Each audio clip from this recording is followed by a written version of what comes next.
Okay, cool.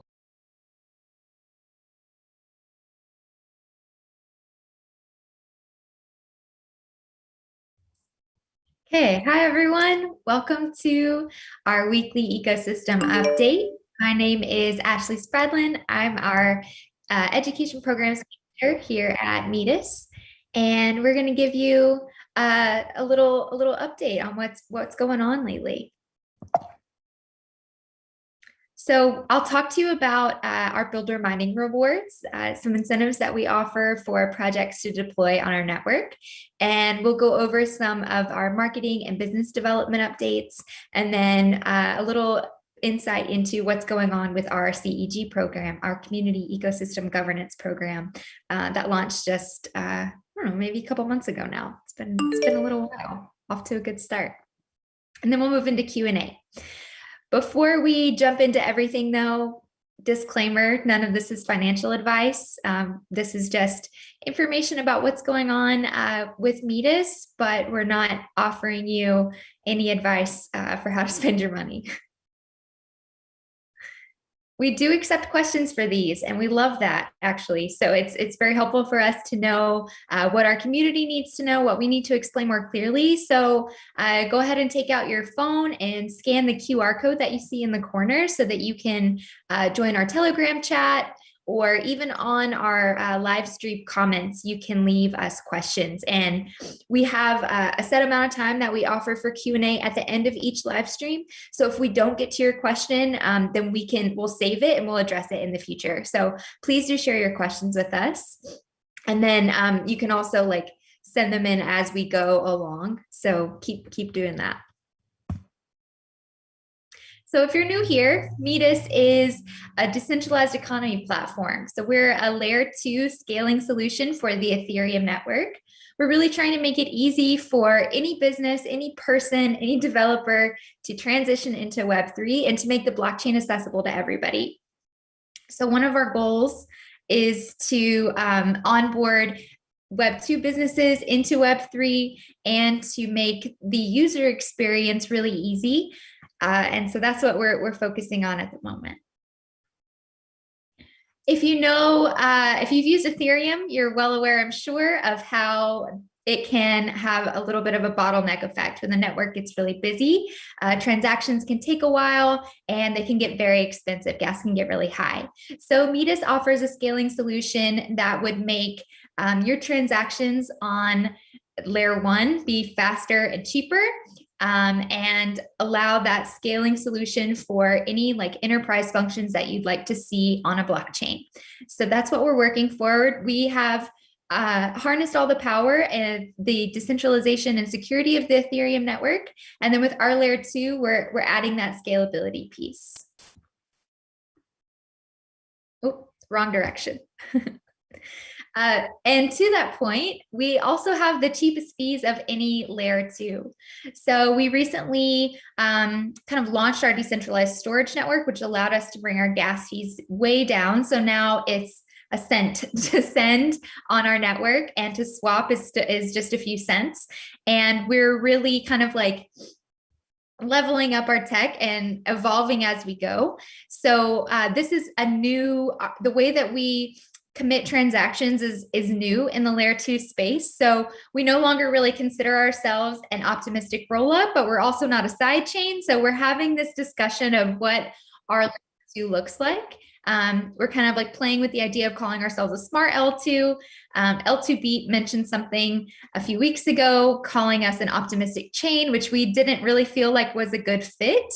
And so to that point, when you go to L2 fees, you can see the default tab is for rollups, and you have to click over to all L2s. Not sure if you can see my little pointer here, but if you'll click this tab, you'll see us here at the top. So this puts our fees in line with any other L2 that's out there right now. So you can definitely see us compared to our competition.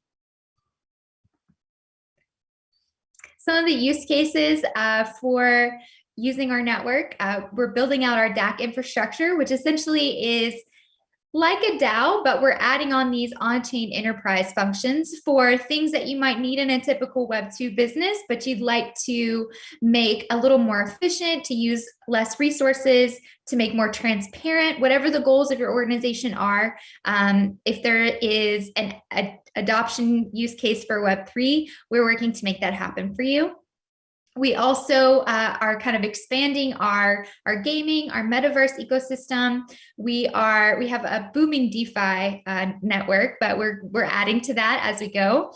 And with our recent launch of our NFT hub, we are positioning ourselves to be the place to come and mint and then take your NFTs to market. So lots of use cases for our network that we're continually expanding on. And as we go into builder mining, we're really looking forward to inviting more developers to our network to add their innovative ideas, to offer us feedback on what we already have, and to collaborate within our ecosystem. So a lot of networks, as they build, I'm going to come back to this one. A lot of networks, as they build, they offer incentives, but there's no like ongoing support. So one of the goals of Metis is to not just get people to come on board, but we really want to offer support in collaboration with the projects, with us, but also with one another. And so in an effort to offer that ongoing support, we developed a builder mining rewards program. And initially, it looked like 30% of transaction fees being given to projects that deployed on our network at the end of every month. This is an awesome and ongoing incentive, which we really like being able to provide this continuous support. However, we really wanted to be able to make our transaction fees very cheap so that our users are also getting the benefits, because we are the platform that is built for the people and by the people. But as we made our transaction fees cheaper and became the cheapest L2 to reward our users, we needed to kind of rethink our builder mining rewards so that our developers and projects weren't suffering from receiving those lower fees. So we have revamped our builder mining rewards program, and essentially we've set aside an allocation every month to distribute to projects these rewards based on their transaction volume. So we are still very much incentivizing projects to build on our network. It just looks a little different nowadays. So if you want to learn more about the specifics of how that works, we have an article for that, which you can check out here. So you'll scan that little QR code, then you can read the article that explains kind of our thought process behind our builder mining rewards program and how we've designed it and how our allocation system works. If you have any questions, please feel free to drop them at the end of the live stream or in our Telegram groups, and we can address those as we go. Now I'm going to pop back over really quickly to our roadmap. This is something that we shared last week, but we do have these milestones coming up for us that we're excited about. In the next couple of months, we have some big product launches that we're really looking forward to sharing with you. So if you want to kind of have an idea of what's to come, you can scan this QR code and check out this article on what we're building through the rest of 2022. All right, so this is a great one on why to build on Metis. One of our content writers, Jose, wrote this, and it's a really great article. It goes over everything from our builder mining rewards program to our EVM equivalents to our permissionless platform and how we are positioning ourselves to add value to the space. So definitely check that out. One moment, I've got to add someone here. There we go. Okay. Definitely check that out through that QR code. And then we'll move into marketing and business development updates. So some of our team members recently went to the Permissionless Conference in Palm Beach, Florida. I was able to join my team there, and we had a really great time. We co-hosted an event with Boys Club. We sponsored along with Flow Carbon and Visa, and it was an awesome event. The turnout was amazing, and the vibes were really good. I think there's been maybe like the mood has been a little low or a little moody lately in crypto. And it was so nice to be around people who are invested in Web3 for the mission, people who are here to build and not focus on the distractions. So it was really great to connect with our community there. And we have some other exciting events coming up that you can connect with us on. I do want to remind you that our L2 Rollathon that we sponsored with Gitcoin has officially ended, and we're going to announce our winners very soon. Hopefully you can hear from some of the projects who win next week. And so be on the lookout for those announcements. I think we're sharing those with you tomorrow. Also, if you are planning on coming to Consensus in Austin, we will be hosting a Metis Fest. We're really excited. Metis Fest is kind of our spin on an awesome crypto event. So it's kind of a mashup of the fun party environment where we're having drinks and chatting and dancing, and there's live music or a DJ, but also this space where we want to learn from each other and we want to be able to have a conversation without screaming into each other's ears over really loud house music. So we've combined this panel style format with an upscale party at the end. So I'm really looking forward to our next one. We hosted one in Amsterdam at DevConnect. It was a great success. And so we're looking forward to seeing you in Austin next month. You can scan that QR code there, and that should take you to our Twitter account where we'll share all the updates and information on Metis Fest as we move forward. Also, ETH Toronto is coming up. We're really excited to help organize ETH Toronto. There's going to be a hackathon, so definitely scan that so that you can join. The conference is like free to attend. So go to the website, and if you're a developer or you're looking to learn more, that's the place to be. We're really looking forward to having all of the hackers there, and the venue is really cool. It's like this giant dome. It's waterfront. It's going to be a really awesome event. I'm really excited about what we're cooking up there. Okay, now we're going to move into our CEG update. So we recently transitioned our voting mechanism, and we had a few new projects come on this past week. So I'm going to pass this over to my teammate, Nat, and she's going to give us a little bit of an update. And Nat, you can just kind of holler at me when you want me to change slides. Okay, will do. Thanks, Ashley, so much. So, hi guys, hello everyone. Yeah, quick update what's going on in CEG program. We are on week 6, but I'll tell you in a moment what's going to happen in week 6, because I think we should focus on week 5, which was something. I guess we can just like skip to the next one. Oh, okay, before that, quickly, I'll just go quickly over, because we already went through that last week, but if anyone is new, what is CEG, what it's all about? So we decided to give our ecosystem in your hands. You can decide which project, which builders we are going to work with, who are you interested in, who do you want to see, and we are very, very interested in hearing your voice. So basically how it works, all project has to submit a proposal on Candidac. They have to be deployed on Andromeda first, and they have to submit a 5-minute video. Candidac.org is actually a website that you can all join. You can all go there and actually see who submitted a proposal. It's an open forum. And you can also communicate with projects there. You can comment if you like it or not. So it's a great way to stay connected. After that, after the project has been approved, we are organizing a live stream. It's every Thursday, but I'll put a pin on that. It's on YouTube. You can subscribe to our channel, but we also tweet about it on our Twitter. We also have Telegram channel that we invite you to join us there. We are there all the time. If you have any questions, just pop in or just say hi. We are very friendly people. And then we have a snapshot vote, which is the most important part actually. So you can go and actually submit a vote if you want to see this project in our ecosystem. And after that, we are supporting the marketing, we are supporting the promotions, and connecting further with our ecosystem. And now let's check what happened last week. Last week was big, guys.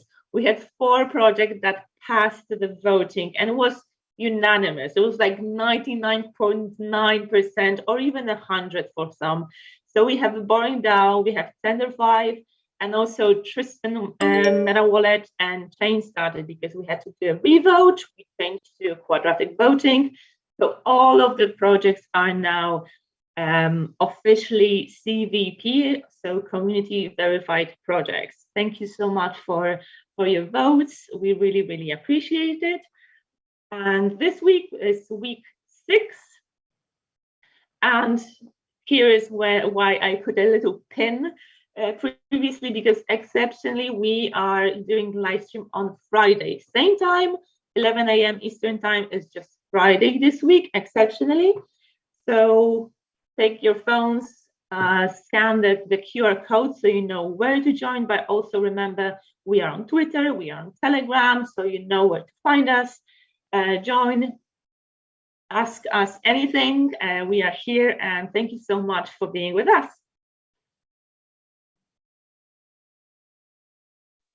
Awesome. Thank you so much, Nat. Yeah, just to clarify, Metis is still a permissionless platform. The CED is just a way for our community to use their voices in telling us which projects they're most excited about. So we're going to move on into our Q&A session. I'm going to stop sharing my screen so I can pull up questions from our community, and then we can start answering them.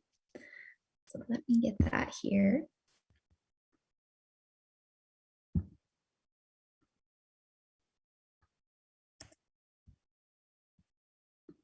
All right. So first question, did I hear something about a Metis wallet that will be gasless? The CTO talked about it during Metis Fest. So unless anybody on my team, I have an answer here. So I just want to see if anybody on my team wants to pop on and share. Otherwise, I can answer. Not everybody at once. Yeah, I think actually we answered this question a few weeks before. I think if Pavel can, yeah. It's Oh, now okay, now I can. Okay. Sorry, my microphone was there. Yeah. As Kevin was alluding to, it has something to do with the BLS signatures. So in this case, Iwan, our CTO, he mentioned how we're exploring basically using BLS to have gasless transactions in the future, and so that's one of the research areas where we're looking into. Thank you, Pavel. Okay, next up. I've bought some Metis and bridged it to Metis network with hopes to get access to staking through DAX, but I can see that it's been deactivated since January 22nd. So yeah, we don't currently have that right now, but if you'll wait for our DAC version 2.0 online, that's our recommendation. So hang on tight. Let's see. When is KuCoin and OKX integration? Yeah, so we're pushing, but you know, we can only do so much. Other projects have their own schedules, their own resources, their own limitations, their own methods for integrating and getting things done. So all we can do is provide everything on our end and encourage, and that's kind of where we're at with that right now. Let's see. When Aave and Chainlink integration? This is kind of like the ever-present question. We're working on it. It's in progress. We're not ready to give any hard deadlines or dates right now because this is a process and we have to collaborate. So I promise you, as soon as we know, we will share. But as we're working on it, just be patient and trust that that's a high priority for us. It's coming. Let's see. I know you've addressed circulating supply clarification on Medium, but I really recommend reaching out to CoinGecko and CoinMarketCap to correct inflated figures, as it's affecting the market cap, which is wrong. Most people use CoinGecko and CoinMarketCap, and the first thing they see is, why did the supply just go up out of nowhere? So there's some confusion there. Does anyone from the team want to hop on and talk to this one? Yeah, I think I need to address this one. Actually, I think the circulation supply mechanism for CoinMarketCap and CoinGecko is that they calculate the supply that's not locked on Ethereum. So for us, as our main economic activities are happening on layer 2, so we moved the token from our token vault, which was locked on Ethereum layer 1 to our layer 2. So this unlocking activity triggered the supply number change.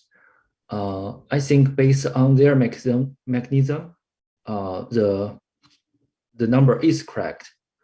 But we put this token on layer 2 also locked in the token vault. You can check all this address and the multi-sig wallet based on the media article we have published. So yeah, I hope to make it clear. I think based on their mechanism, the number is correct, but we locked the token on layer 2. Yeah. Thank you, Kevin. No problem. All right. Let's see. When there were airdrops done for participating in votes, this question is in reference to the CEG. Was it based on the number of Metis that you had to vote with, or was there a minimum needed to get the airdrop? So to my understanding, the airdrops were based not necessarily on the number of Metis that you have, it's your voting participation. So you only need one Metis to be able to vote, and then you receive the airdrop based on like how many votes you participated in. Is that accurate? Anybody on the team need to add anything to that? I think you can vote with any amount of Metis, but for the consideration for the airdrop, you needed to use at least one. Yeah. But technically you could vote with fractions. Oh, okay, cool. All right. Another question. Let's see. Did you see what L2fees.info did on their website? Why did they remove Metis? This is so unfair. Yeah, we kind of addressed that earlier in the presentation, but Elena, would you like to speak to this? Yes, thank you, Ashley. Yes, I received like a whole bunch of questions regarding that from our community today. And yes, I noticed that actually yesterday that, yeah, probably it's a mistake. I don't know. I cannot speak for the L2bit or L2 fees. Yes, so it looks like Metis been put on a second tab, which is all L2s. And now the rollup tab is created. So now it's not L2 fees anymore, but it's actually L2 rollup fees. That's my explanation. I don't know. I hope this is a mistake. I'm going to tweet about that. I will tag L2bit. We'll ask them. Have no idea why they would do that. Thanks, Elena. Okay. If Metis is a layer 2, why need an optimistic rollup? So I think this question maybe comes from a misunderstanding of what layer 2 is, or like why we have layer 2s. So the idea is that layer 1 is Ethereum, and because Ethereum, it's incredibly decentralized and secure, but because it's such a popular network, the gas fees, the throughput speed can make it feel like a bottleneck. So things are expensive and they can take a lot of time. So the reason we have L2s is to be built on top of that to address those scaling solutions. So we're facilitating those quicker and cheaper transactions. So that's why. Does Metis have a type of kickback award for its holders, just like ecosystem builders? No, you just get to be a part of the best community in crypto. We don't have any kickbacks though. Let's see. Can you please elaborate what differentiates MetisDAO from existing other layer 2 projects? And what hooks do we use to kind of attract more users? So I have an answer here. I'm happy to go through, but if anybody else on our team wants to address, you're welcome to take the floor.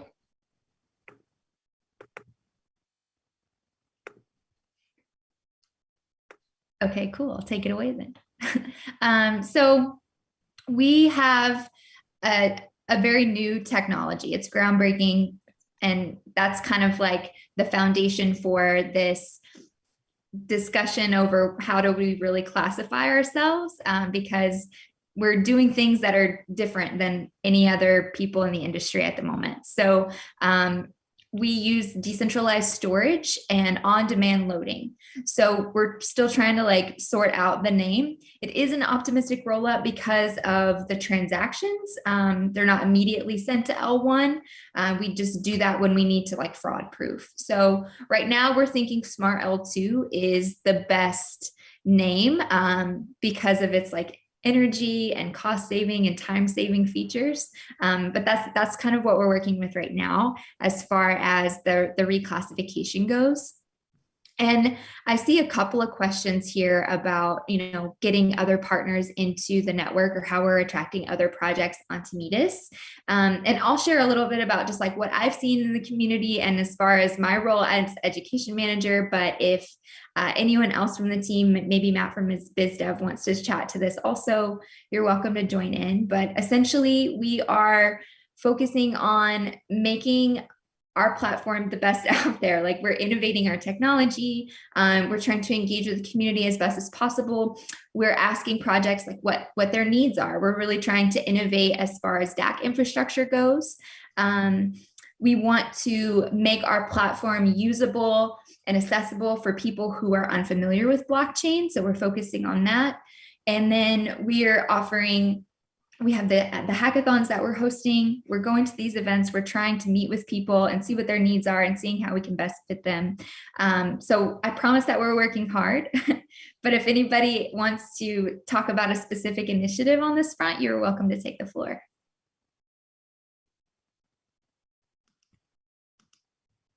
I think the builder mining is definitely something to highlight. And let me get on video here.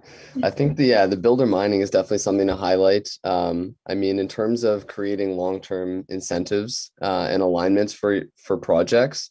For example, if a project wants to deploy on our network and they just come and get a one-time grant, likely the grant isn't maybe enough to get what they need done, or there's a bit of give and take there, but it's kind of a one and done, versus the builder mining, where essentially we've allocated over half of our total token supply over the next 10 years to this initiative. And essentially, if you are bringing as a protocol value to our network through transactions or volume or TVL, you get rewarded basically proportionally to it. So it's actually a very unique model. And it's something that personally, I imagine we're going to see a lot more of. And in terms of attracting users, we're really creating the infrastructure and rolling out the tech to be able to support the things that the users are really going to come for, which, we feel is like NFT and GameFi. That's kind of our focus right now.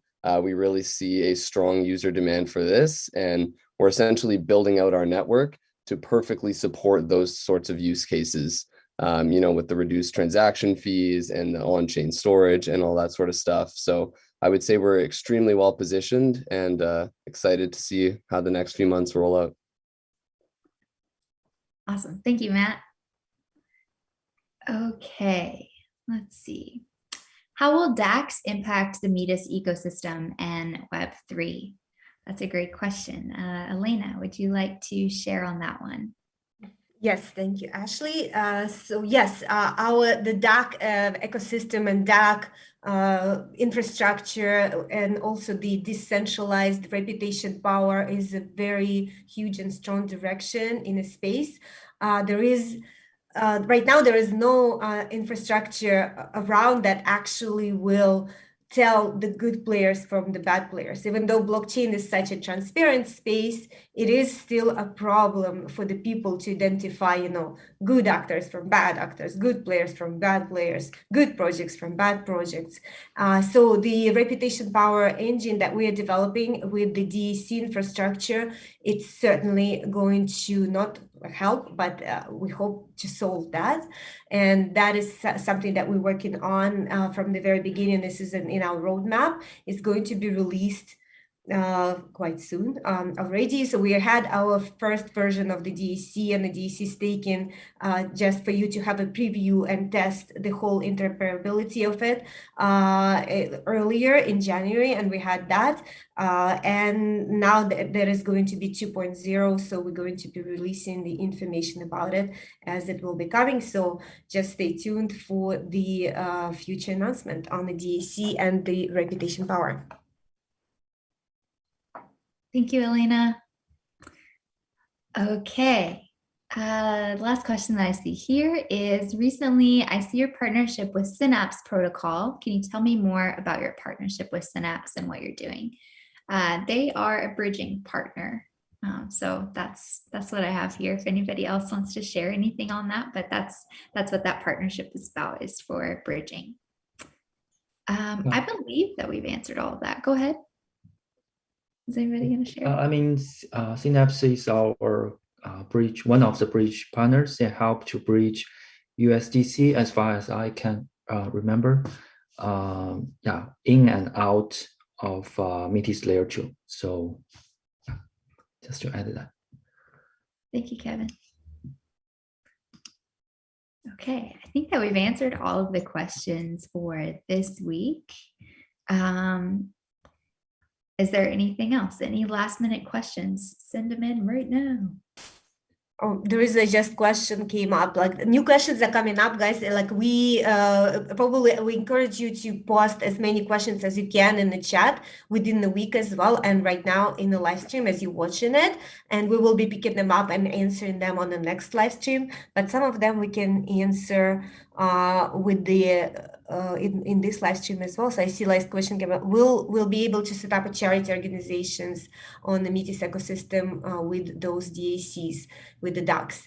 Yes, definitely. And the DACs is, charities is one of the use cases.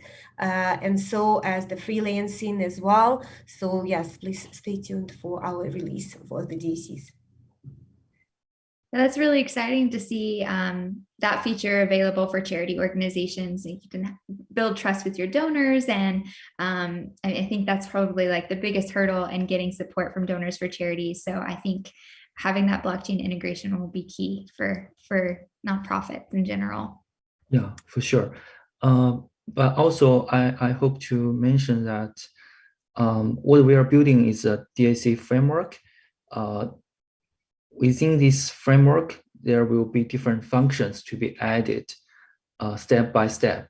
So with the 2.0 version launch, we will have some very basic function, like you can create a DAC, you can do staking, you can create an ecosystem node to accumulate Metis as a voting power. And also you can issue some proposals and do internal voting. So that is some very basic function to be released for the first version of this upcoming product launch. But at the same time, we are working on this like NFT fundraising, task management, bounties, payrolls, that what we have promised in the roadmap. It's all under the development, but it will release step by step. So again, we will keep you posted when, we hope to release this right instead of, quick. Thank you. Kevin. All right, we have a little more time. If there are any last minute questions, happy to receive them in the chat. Otherwise, you can be sure to engage with our community through Telegram and Twitter throughout the week, and then we'll gather those questions so that we can address them again in the future. And just one more time, really quickly, I'm going to share my screen so I can show you the QR code if you want to join our Telegram group. So let me get that shared really quickly in case anybody else needs to see it.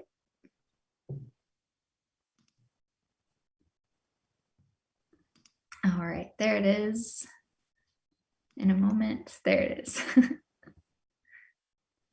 So you can scan that, join our Telegram, and send us any questions that you want to share so that we can address them next week.